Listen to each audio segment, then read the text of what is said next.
Iranian clerics have indicated that the son of former Ayatollah Ali Khamenei has been elected as the new supreme leader just over a week after he was killed in targeted US-Israeli strikes. But as the scope of military targets inside Iran widened, US President Donald Trump is likely to rule out working with Mojtaba Khamenei after saying the next supreme leader would not last long without his approval. Today, a number of oil refineries close to Tehran were struck, along with Republican Guard facilities.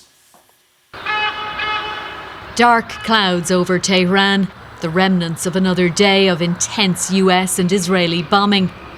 The man who will decide where Iran goes next in this war, a son of the Ayatollah, killed in the first days of this conflict. Mojtaba Khamenei thought to have been formally chosen as Iran's next supreme leader. But the US president is in no mood to talk to a new appointee, saying scenes of destruction, like this one at the Sharan oil depot outside Tehran, will continue until Iran's military and leadership have been wiped out.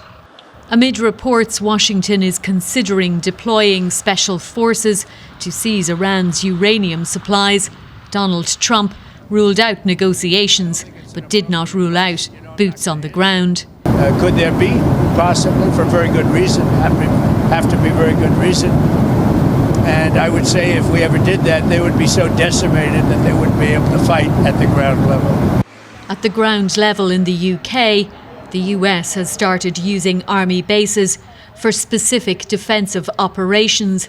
President Trump and the British Prime Minister spoke earlier in what is likely to have been an awkward conversation after Mr. Trump criticised Keir Starmer for not immediately and fully backing the conflict, saying the US didn't need any country to join the war after it had been won. All of our decisions need to be about what is right for British citizens and in the UK's national interest.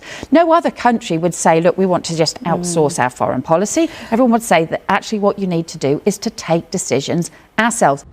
As this war enters its second week, neither side appears to be looking for an off-ramp, taking the region and the world down an uncertain and dangerous road. Fiona Mitchell, RTE News. Israel has confirmed that 2 of its soldiers were killed in southern Lebanon, marking the first fatalities among its troops after hostilities against Hezbollah resumed last week. The Lebanese Health Ministry has said that nearly 400 people have been killed by Israel in the past week. Meanwhile, the Arab League's Secretary General said Iran had repaid peace efforts by Gulf countries with treacherous rockets and drone strikes.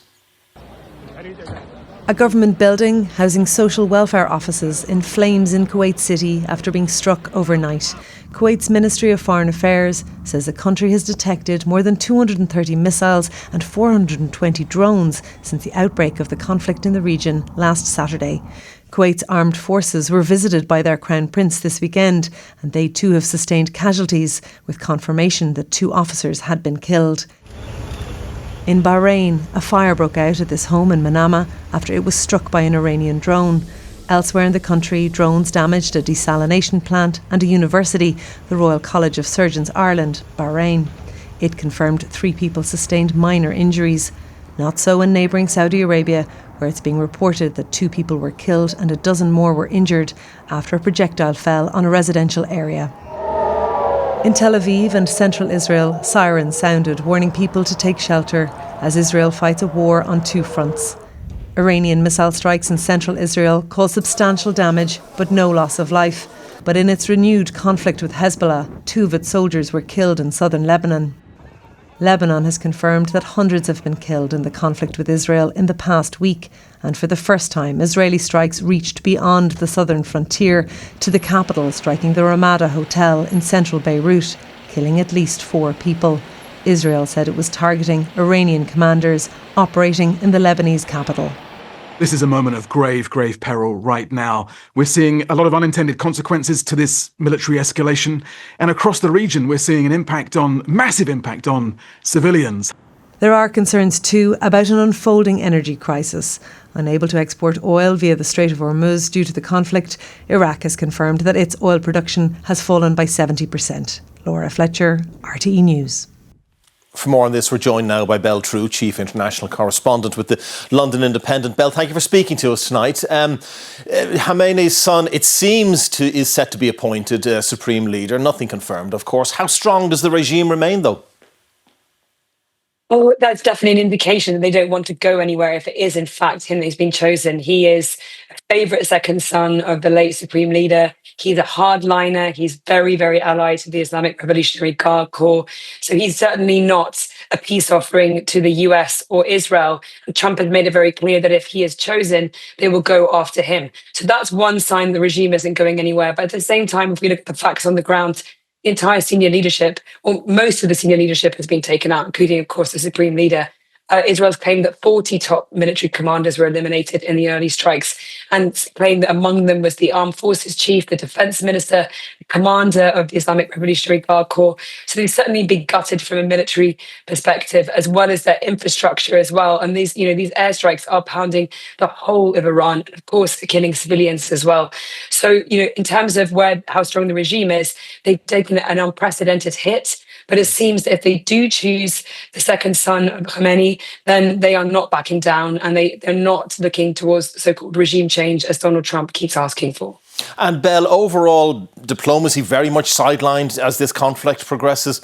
What's your assessment of where we are tonight, 1 week on?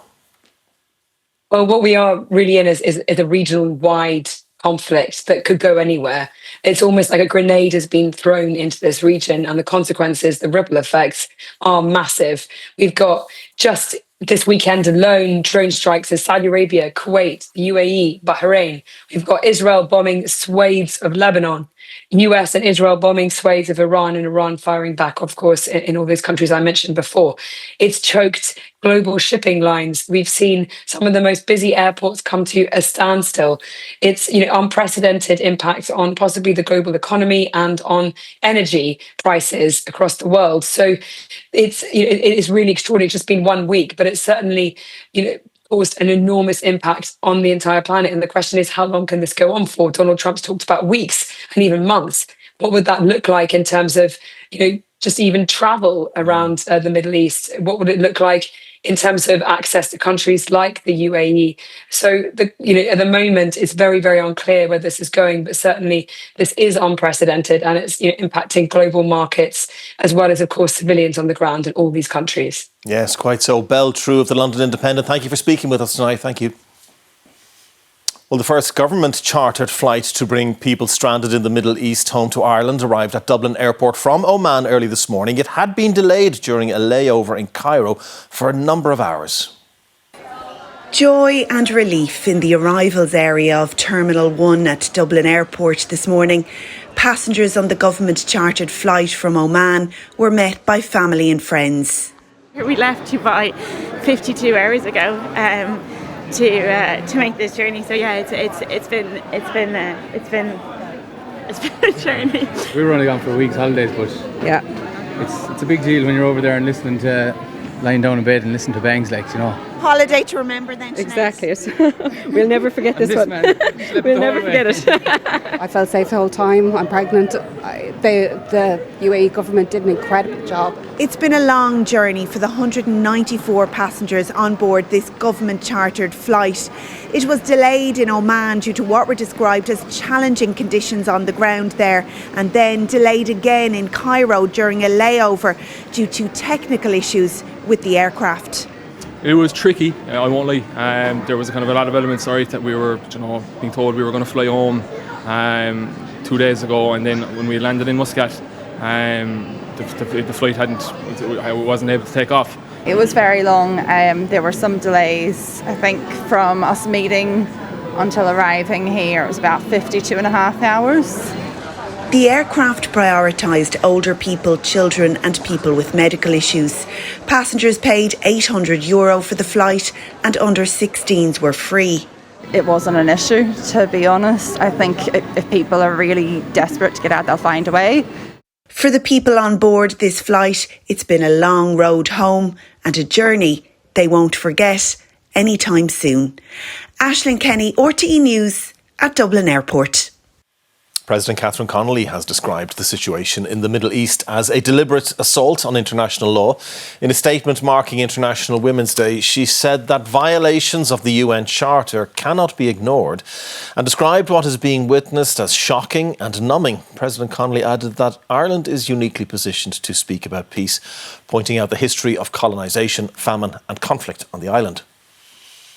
Now, with energy prices, in particular home heating oil, surging in the wake of the war in Iran, the government here is adopting a wait-and-see approach on what actions to take to protect consumers from the financial impact. And the coalition has come under pressure to provide new supports in recent days in response to those growing price pressures. Well, Fiachra O'Keonagh of our political staff joins me now. They are considering options. What are they considering, Fiachra? Yeah, well, Ray, you're right. Government really is coming under intense pressure to help protect consumers from those surging home heating and petrol costs in particular.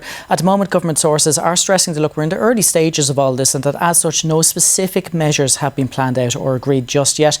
But those same sources, they've also been very clear not to specifically rule out a lot of speculation this weekend over potential cost of living, potential supports and also potential energy supports if this situation gets any worse. Some government figures saying tonight this could eventually revolve around an extension of the fuel allowance season to past March. So basically to bring in more support for people in the short term on this matter.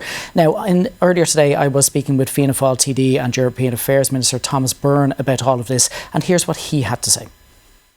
The government is looking at this very, very carefully. The Taoiseach, the Taoiseach, Minister Chambers will be discussing this over the coming period.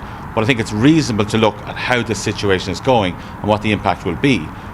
Government will always want to make sure that what it would do would be enough. This particular circumstance, I believe, is pretty unprecedented in terms of the impact on global energy supplies. And governments, of course, have to react accordingly.